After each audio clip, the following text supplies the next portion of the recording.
Welcome to Deep River Farm, folks. Just wanted to give you some updates on what's going on. I talked to Pastor Tim, and he had let me know that Project Santa had been up just recently and brought some more stuff up. They had some things they needed to bring Pastor Tim to provide for a Project Santa program for next Christmas, and go ahead and get that established, and that way they would be ready to go, because there's still going to be a lot of children next year who's going to still be in the same situation because insurance not paying.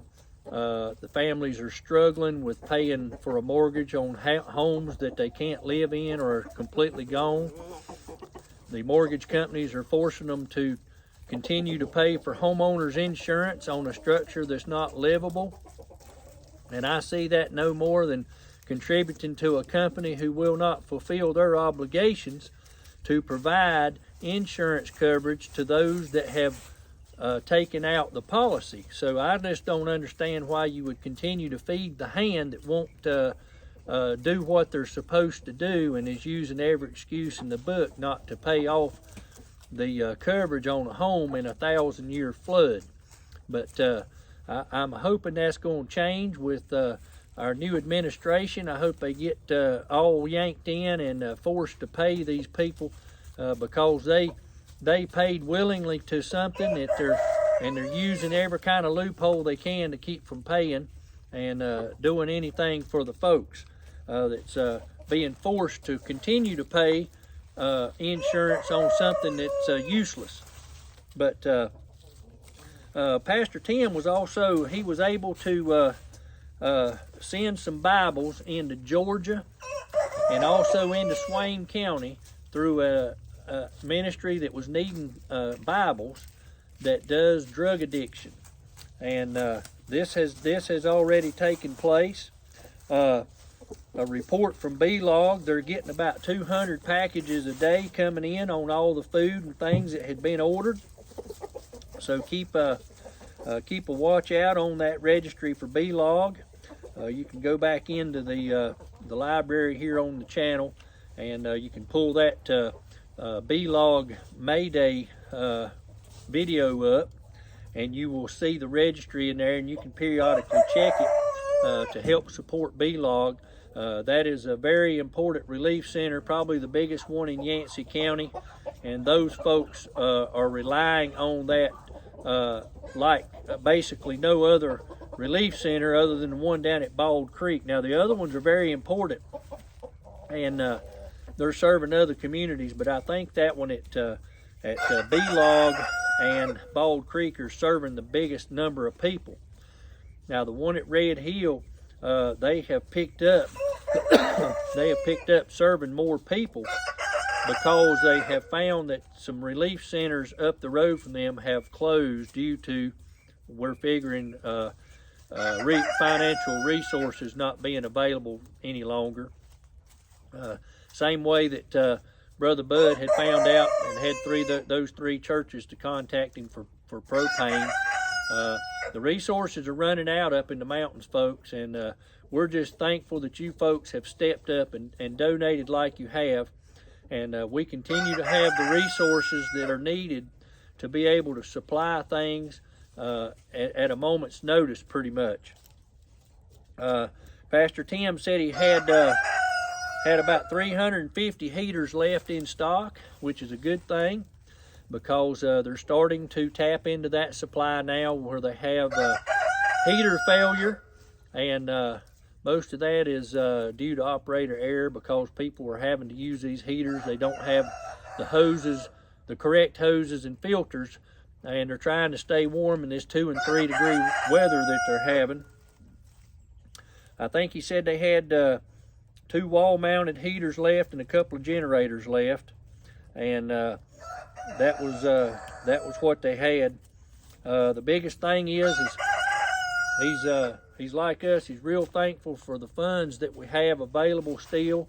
being able to provide things that's needed in an emergency situation.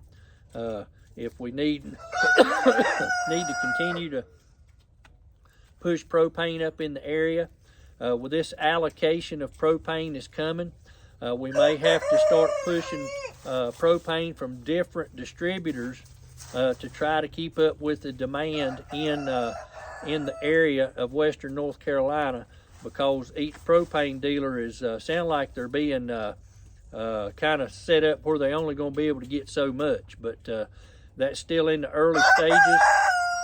We're not sure how that's going to work out yet, but Pastor Tim and Brother Bud, Brother Phil up there, they're keeping their eye on it and going to adjust accordingly.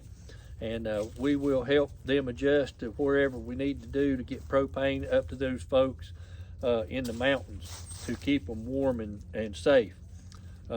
President Trump is supposed to go up Friday.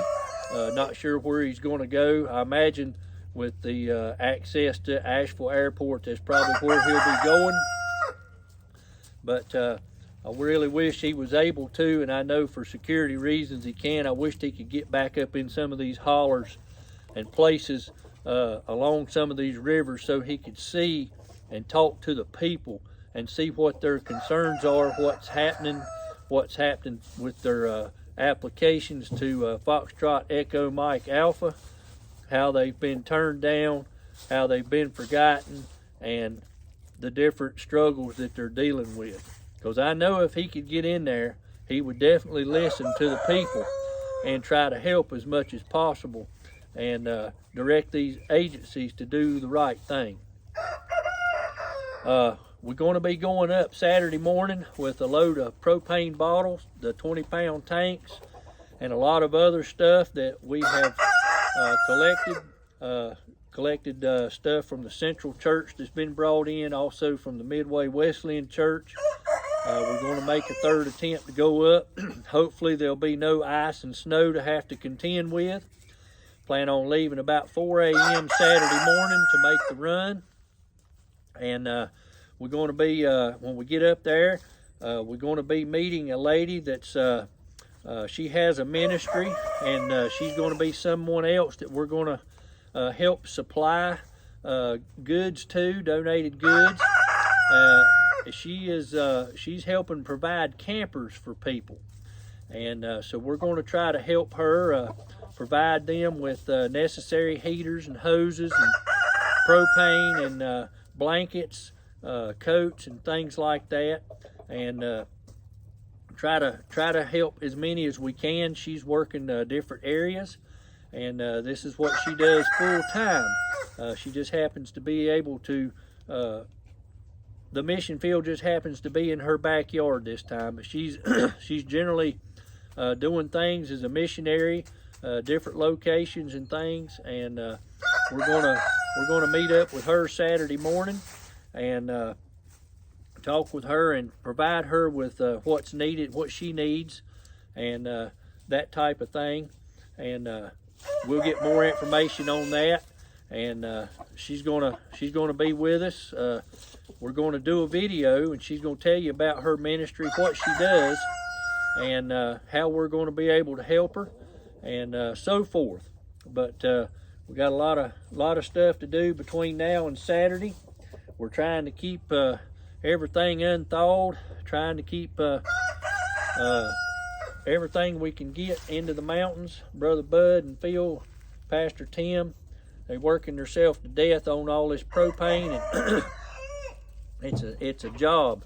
I did want to tell you that Prince Propane down in Landrum, they're doing a fundraiser, a local fundraiser down there to help with the propane cost for Western North Carolina, specifically for Operation Mountain Relief and the Bethel Church there. So the locals down there that normally use that business are contributing to that. I've posted a link and information on my community page on this channel. You'll see the flyer that they put out if you want to look at that. And but they're doing a local drive down there in Landrum to help Western North Carolina flood victims stay warm and dry. So if you're local to that area, Hendersonville area, and you need somebody to service your propane tanks for your gas logs and things, consider Prince Propane out of Landrum. They've been a lifesaver to Operation Mountain Relief. Literally cut our cost of propane by a third by letting us have this at cost, and it's been a lifesaver because, you know, propane's not cheap. There's some places up near Canton charging $20 to fill up a bottle, maybe more now, but this company's been helping us tremendously, and they've even let Brother Bud borrow their trailer now that will haul bottles more safely than he was been able to haul them previously. They've offered that, and they're giving us this propane at cost to keep Western North Carolina warm. So there's a little information here to let you know what was going on, what's coming up this weekend. We're going to try to continue to keep you updated on everything. And I've got an update coming for Helping Hands, and some good news on that. And we'll make that on the next video because I don't have those notes with me. But you'll want to watch that. It's going to be pretty impressive. I appreciate you joining me today here on Deep River Farm. I hope everybody has a blessed day, and continue to pray for the folks in Western North Carolina as these cold, brutal temperatures, this snow, and everything else they're dealing with. We just want to pray for the Lord's mercy and a hand upon them, and keep a hedge, a safe hedge around them, and just gather them up in His arms and keep them safe. And we're going to keep plugging along, doing what we can do, and as much as we can do for the folks, and with your gracious donations that have helped tremendously. You just have no idea how big this operation has gotten because of you folks helping do what you've done, and the amount of people this has helped. It's helped all the way from the Virginia line plumb down into South Carolina, and the numbers of folks is unknown of how many has been helped. Thanks for joining. Y'all have a blessed day here from Deep River Farm.